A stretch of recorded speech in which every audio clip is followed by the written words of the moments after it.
Kumar Goyal, associate professor mathematics, MSG college Bharatpur.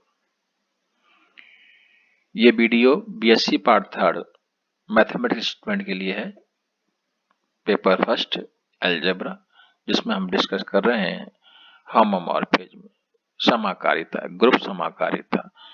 पिछले 2 videos में हमने समाकारिता थ्योरम हमने डिस्कस की थी, एग्जाम्पल डिस्कस किए थे। आज उसी चर्चा को आगे बढ़ाते हुए हम एक थ्योरम डिस्कस कर रहे हैं। If F is a homomorphism of a group G to a group G dash with kernel K, then K is a subgroup of G। हमें क्या प्रूव करना है? K को G का सबग्रुप प्रूव करना है।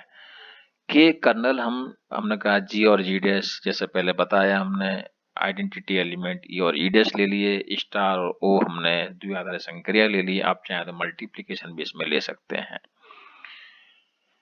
कर्नल की परिभाषा हम पहले डिस्कस कर चुके हैं, fx equal to E dash, ये बता चुके हैं। अब चूंकि हमने पिछली थ्योरम की थी उसमें हमने बताया था कि F E equal to E dash, क्योंकि यहाँ पर x किसका अवयव है? x g का अवयव है और g हमारा एक ग्रुप है और ग्रुप में आइडेंटिटी एलिमेंट अवश्य होता है, इसलिए हम F E equal to E dash 100% कहेंगे। इसका मतलब क्या हुआ कि k में न्यूनतम e तो विद्यमान है ही, के हमारा नॉन एम्प्टी है।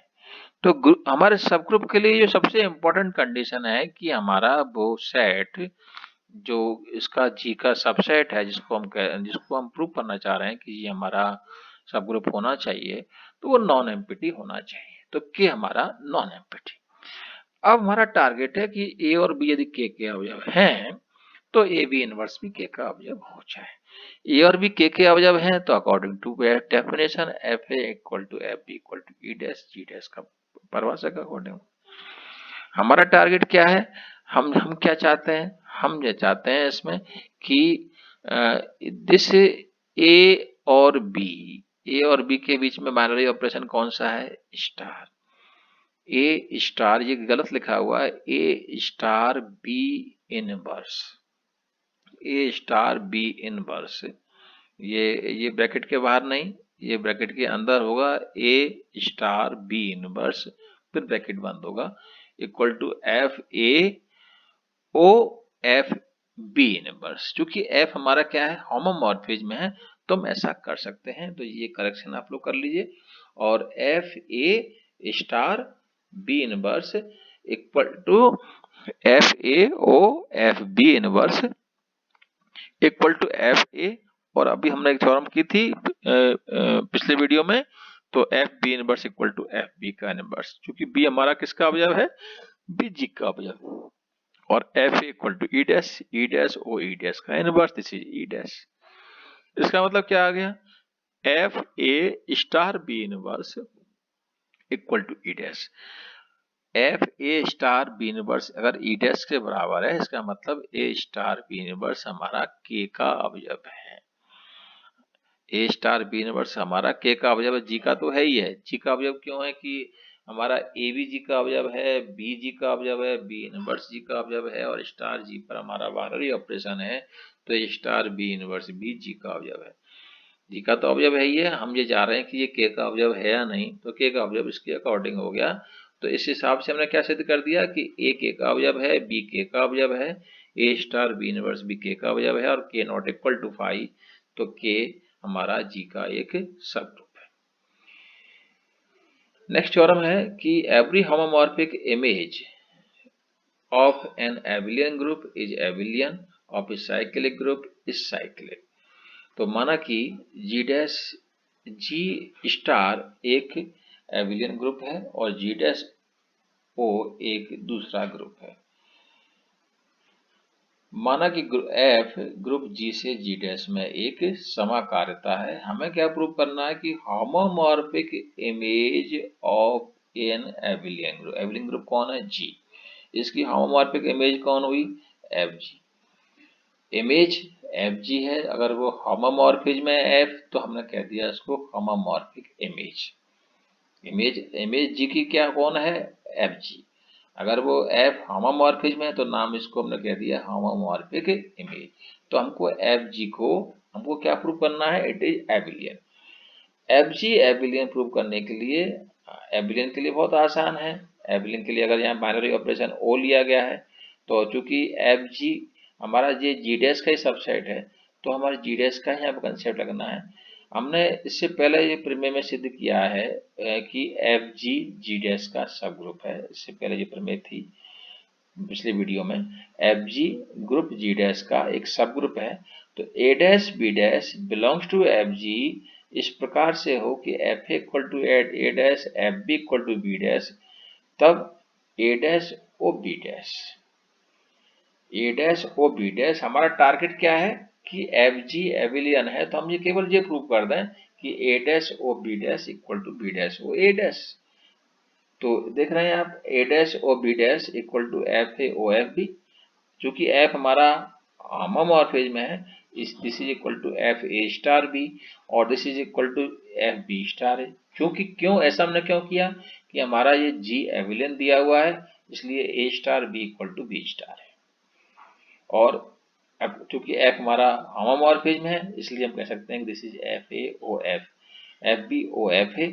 और एफ बी ओ एफ है, एफ बी किसके बराबर है, बी डैश के बराबर है, एफ ए किसके बराबर, ए डैश के बराबर। इस प्रकार हमने क्या सिद्ध कर दिया, A dash B dash belongs to F G implies A dash O B dash equal to B dash O A dash, इसलिए एफ जी बी क्रम में है। अब हमको प्रूव करना है साइक्लिक ग्रुप। साइक्लिक ग्रुप क्या होता है, एक group which is generated by single element of it, एक group which is generated by single element of it. तो हम यहाँ क्या कर रहे हैं, देखिए एफ जी जी डैश का एक सब ग्रुप है, जी हम जानते ही हैं। और हमने क्या किया है, एक हमने माना कि चक्र group G star equal to A modulus A से ग्रुप जी डैश ओ पर एक समाकारिता है। तो अब देखें x belongs to F G there exist n belongs to z। इस प्रकार से है कि x equal to F A N, x equal to F A N belongs to F G. साथ ही F A N equal to F A star A N बार। और चूंकि f समाकारता है इसलिए एफ ए एफ बी, और चूंकि F A N बार है तो ये एफ ए की पावर है। तो आप देख रहे हैं कि एफ ए एन को हमने क्या लिख दिया, एफ ए की इंटीग्रल पावर्स के रूप में लिख दिया। कहने का मतलब क्या हुआ कि जो एफ ए जो है इसका जनरेटर है, किसका, एफ जी का जनरेटर है। हमने क्या किया है यहाँ पर, हमने इस एफ ए एन किसका अवयव है, ए एन हमारा इस जी का अवयव है, एफ ए एन किसका अवयव है, ये एफ जी का अवयव है। तो एफ जी के अवयव को ए किसका है, जी का अवयव है, एफ ए किसका अवयव है, जी एफ जी का अवयव है। तो एफ जी के अवयव को एफ जी के एक अवयव की इंटीग्रल पावर्स के रूप में लिख सकते हैं। तो एक group which is generated by single element of it, हमने एफ ए एन को हमने एफ ए के इंटीग्रल पावर्स के रूप में लिख दिया, एक पूर्णांक के रूप में लिख दिया। इसका मतलब क्या हुआ कि एफ ए इसका जनरेटर हो गया, और जनरेटर हो गया तो ये एफ जी क्या हो गया कि साइक्लिक ग्रुप हो गया।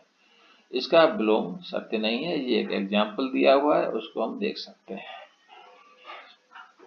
A homomorphism of f of a group G into group G dash is monomorphism if and only if kernel of f equal to E,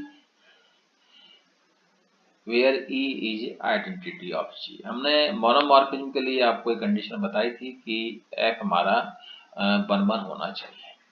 यहाँ एक दूसरी कंडीशन ये लेके चल रहा है कि kernel of f equal to E where E is identity in G। देखें, माना कि f एक एके की समाकारिता g स्टार से g डैश ओ पर है तथा k f की अष्टी है और x बिलोंग्स टू k, तो F X equal to E dash. ये हमारा हम सीधे सीधा k को भी हम डिफाइन कर सकते हैं, k इक्वल टू ऐसा लिखने के बजाय k equal to bracket x belongs to g where F X equal to E dash. परंतु F E equal to E dash ये हम पहले प्रूव कर चुके हैं, इसलिए एफ एक्स एफ एक्स किसके बराबर है, ई डैश के बराबर है। एफ एक्स किसके बराबर हो गया, एफ ई के बराबर हो गया। इसका मतलब क्या हो गया, एक्स इक्वल टू ई, क्योंकि एफ हमारा क्या दिया हुआ है, एक एक ही दिया हुआ है। एफ हमारा एक एक ही दिया हुआ है, तो हमने एक्स से हमने के का अवयव लिया और एक्स किसके बराबर आ गया, हमारा ई के बराबर आ गया। किंतु एक्स के का स्वेच्छागृहीत अवयव है, अतः के इक्वल टू ई। तो हमने क्या कहा, अगर हमारा या तो अगर हम कहें कि अगर ये मोनोमॉर्फिज्म है तो वन वन होना चाहिए, और वन वन है तो के हमारा किसके बराबर, ई के बराबर आ गया, मतलब कि हमारा कर्नल ऑफ एफ ई के बराबर आ गया। ठीक है, और यदि हम इसका कन्वर्स पार्ट लें, माना के इक्वल टू ई, के हमारा ई के बराबर है, तो X Y belongs to G तथा F X equal to F. अब हम F X equal to F Y लेकर के चलें और हम ये प्रूव कर दें कि एक्स इक्वल टू वाई है। तो F X equal to F Y implies F X O F Y inverse, F Y का प्रतिलोम equal to F Y O F Y. दोनों साइड हमने क्या किया, एफ वाई इनवर्स से ऑपरेट कर दिया। और अब इधर देखिए, क्योंकि हमने पहले थ्योरम प्रूव की थी, उसमें हमने क्या लिखा था, F Y inverse equal to F Y inverse. तो ये हमने ये ले लिया दोनों साइड, और ये हो गया F X star Y inverse, क्योंकि एफ समाकारिता है। बेहतर होगा कि आप लोग यहाँ पर ओ और स्टार काम में नहीं लें, त्रुटि हो सकती है आप लोगों से। अगर परिभाषा अच्छे से समझ में आई है तो त्रुटि की संभावना नहीं बनती है, लेकिन फिर भी त्रुटि अगर हो तो इसलिए बेहतर होगा कि आप मल्टीप्लिकेशन बाइनरी ऑपरेशन ही सब जगह काम में लें। F by star Y inverse, और by star Y inverse E के बराबर है और एफ ही ई डैश के बराबर है। तो आपने ये क्या प्रूव कर दिया कि F X star Y inverse equal to E dash, और this implies according to definition of kernel X star Y inverse belongs to K. और यदि के इक्वल टू क्या दिया हुआ, ई दिया हुआ है, तो X star Y inverse equal to E और एक्स इक्वल टू वाई, अतः एफ एक ही समाकारिता है। इस तरह से ये हम इसको प्रूव कर सकते हैं। बहुत अच्छा रिजल्ट है जी।